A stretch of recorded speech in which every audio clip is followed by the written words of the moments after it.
Welcome back to the channel. Have you ever questioned whether the circumstances that shape your life are truly fixed? Do you sometimes feel that invisible strings of cause and effect bind every choice you make? Today we explore a teaching that dares us to look beyond the apparent laws of karma and nature into a freedom far vaster than fate. Our journey traces the Buddhist insight that what we label a causation and a natural order is ultimately illusory, a shimmering mirage that dissolves when we awaken to the boundless clarity at the heart of awareness. Imagine standing before a giant tapestry woven with infinite threads. Each thread represents events: your birth, every conversation, each triumph, each loss. At first glance, the design seems immutable. Every thread is entwined in a vast causal network. This is how most of us experience life. We feel driven by forces larger than ourselves: genetics, culture, past decisions, world events, believing they dictate our present and future. Buddhism invites us to peer beneath the tape's surface and discover that its solidity is a projection of mind. Once the projector is seen through, the pattern loses its grip. Early Buddhist texts describe three intertwined notions that bind us: cause, conditions, the seemingly fixed laws of nature. Though our content is English, let's illuminate how these ideas translate into daily life. Cause appears as the chain of prior actions shaping current results. Conditions are the countless supportive factors: family, economy, chance meetings, seemingly outside personal control. Natural order is the assumption that everything must obey a rigid cosmic blueprint. Together they suggest we are puppets dangling from threads spun before we were born. Yet the Buddha's radical position overturns this fatalism. The apparent web of causation is empty of inherent reality. Events arise in mutual dependence, but the moment mind ceases clinging, the web's compelling force evaporates. In other words, the tape's hypnotic pattern blurs when we realize the loom itself is mind-made. To grasp this, picture watching a film in a dark theater. The plot sweeps you into laughter, suspense, tears. You might forget you are in a seat staring at flickering light on a screen. Awakening is like suddenly remembering the screen, or even better, recognizing the awareness in which screen, audience, and theater appear. The storyline of causation still plays, but it loses power to define who you are. How do we apply this insight in the day-to-day grind? Begin by detecting the language of inevitability. I can't help it. My upbringing made me this way. I always sabotage relationships because that's my pattern. Each statement freezes a living process into a rigid identity. The practice is to question the solidity of these conclusions. Ask, is this belief appearing in awareness? If so, what is this awareness that effortlessly holds the belief yet is never confined by it? Every time you recognize the belief as a passing cloud, its grip weakens. Meditation accelerates this unveiling. Sit quietly, notice sensations, thoughts, memories rising and falling. Observe how none can be located as a permanent self. Even the sense of why flicker is sometimes heavy with narrative, sometimes airy and spacious. Over weeks of disciplined sitting, a new intuition dawns. Nothing that moves can be truly you. What remains is the luminous knowing that registers every change. In that knowing, the logic of cause and condition becomes a transparent dance rather than an iron cage. But what about moral responsibility? If causation is illusion, does everything go? Quite the opposite. When you realize the interconnected dream-like nature of events, empathy flourishes. Knowing you and others share the same luminous essence, harmful actions feel as absurd as stabbing your own arm.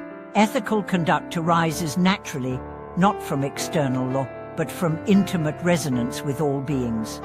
Let's translate this into workplace stress. Suppose your project hits a crisis and colleagues scramble to assign blame. A mind fixated on causation will hunt for the single error that caused failure, fueling defensiveness. A mind free from rigid causality sees multiple conditions, tight deadlines, unclear specs, fatigue, none inherently to blame.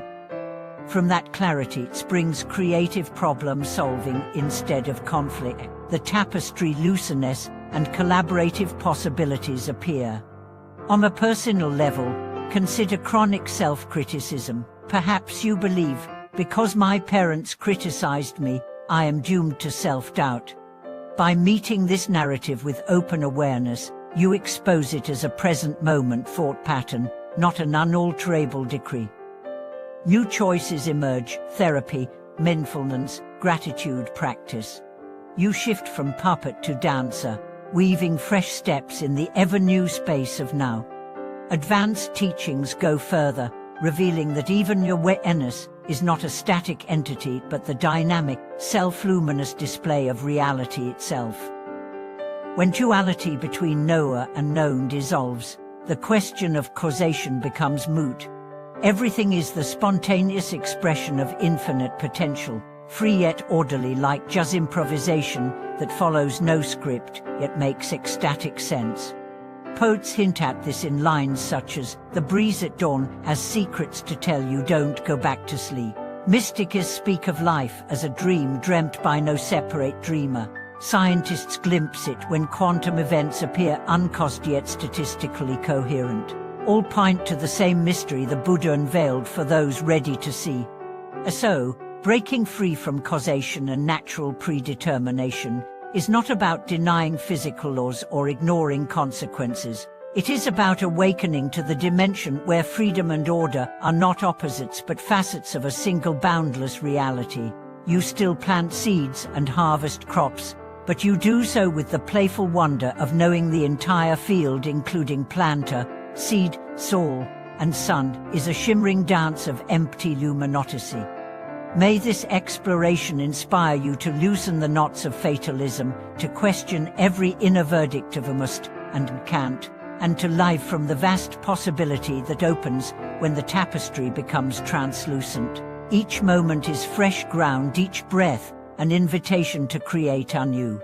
Freedom from the illusion of fixed causation becomes most vibrant when translated into lived experience. So let us walk through an ordinary week and see how the insight flowers in real time. Monday morning begins with the alarm's chime, and with it the mind's habitual prediction: traffic will be dreadful, inbox overflowing, energy low. Instead of adopting that forecast as inevitable, pause. Feel the sound fading in spacious awareness.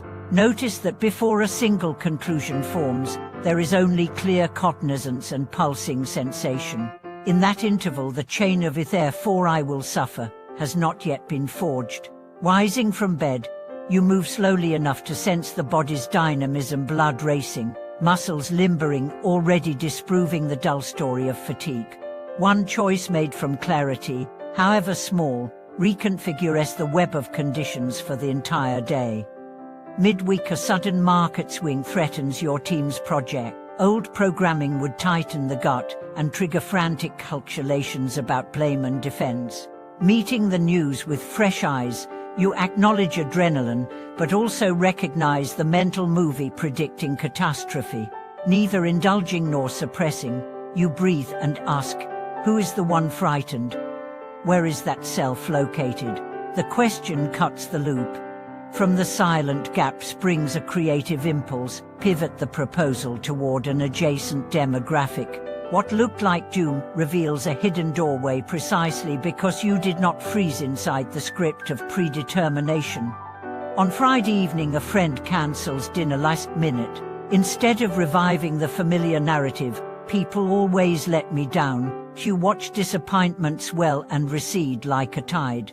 The inner commentator grows quiet, replaced by curiosity. Free time opens. Perhaps a solo walk beneath city lights becomes an unexpected meditation. Perhaps you stumble into a bookshop and encounter a volume that shifts your outlook for years. The causal chain did not predetermine loneliness. Spacious awareness converted it into discovery. Weekends often carry ancestral habits, family expectations, cultural rituals. Visiting relatives, You notice conversational grooves carved over decade, political debates, subtle competitions, nostalgia loops. Standing at the kitchen counter, you sense a rising impulse to play your usual role. Instead, you silently rest as presence. Words arise less from programmed defense and more from genuine listening. A cousin speaks of a long-kept worry, you meet it without judgment, and a relationship previously tracked in surface banter deepens. The family matrix, long assumed immutable, bends toward new possibility under the influence of one unconscious awareness. Even dreams reflect the loosening of causal hypnosis. As mindfulness saturates waking hours, lucid moments bloom at night, a nightmare morphs into flight. A perplexing symbol reveals instruction rather than menace. The subconscious tapestry rewrites itself when the day's dominant frequency is spacious responsiveness. Science corroborates these shifts. Neuroplasticity studies show that mindful attention prunes rigid neural pathways while strengthening circuits of adaptability. Epigenetic research suggests that stress-reducing insight can downregulate genes linked to inflammation and upregulate those tied to resilience. Thus, freedom from fatalistic thinking is not airy philosophy, it leaves molecular signatures throughout the body. Artists throughout history have intuited this. Beethoven composing while deaf, Frida Kahlo painting from her hospital bed, contemporary dancers improvising with seeming disregard for gravity, each tapped the realm where limitation dissolves into creativity. They were not denying physical laws, they were partnering with a deeper law of emergence unconfined by past patterning. Spiritual ecology adds another dimension. When we recognize the shimmering dream-like quality of events, environmental stewardship shifts from moral burden to joyous participation in a living symphony. We plant trees, not merely to offset carbon, but to celebrate the ceaseless creativity of Earth. We reduce waste, not out of grim duty, but because every object shines as the playful dance of elements, worthy of conscious care. The teaching also heals our relationship with time.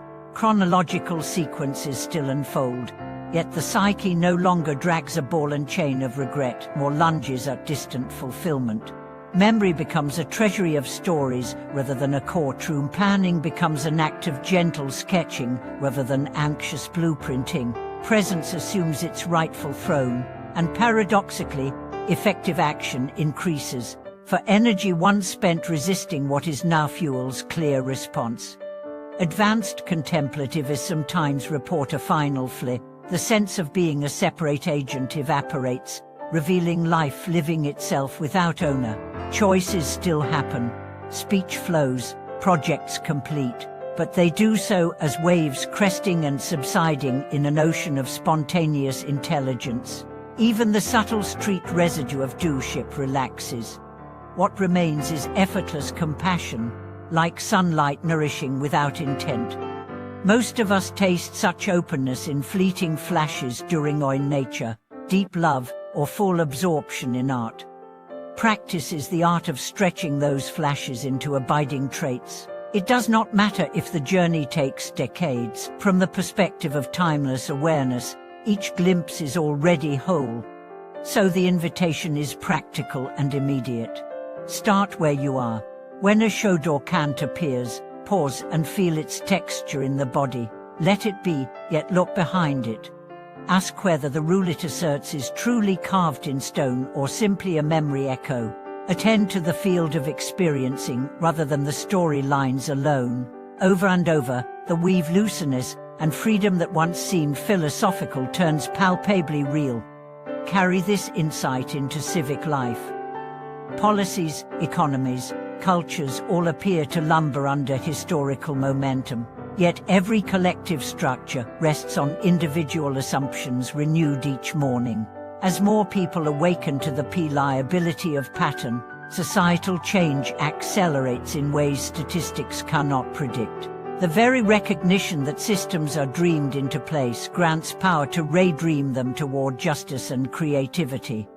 The Buddha framed this revolution succinctly: things are conditioned, yet conditioning is empty. Grasp that emptiness, and the fiercest chain snaps. Live it, and the world reveals itself as a boundless studio for compassionate artistry. Thank you for watching this video.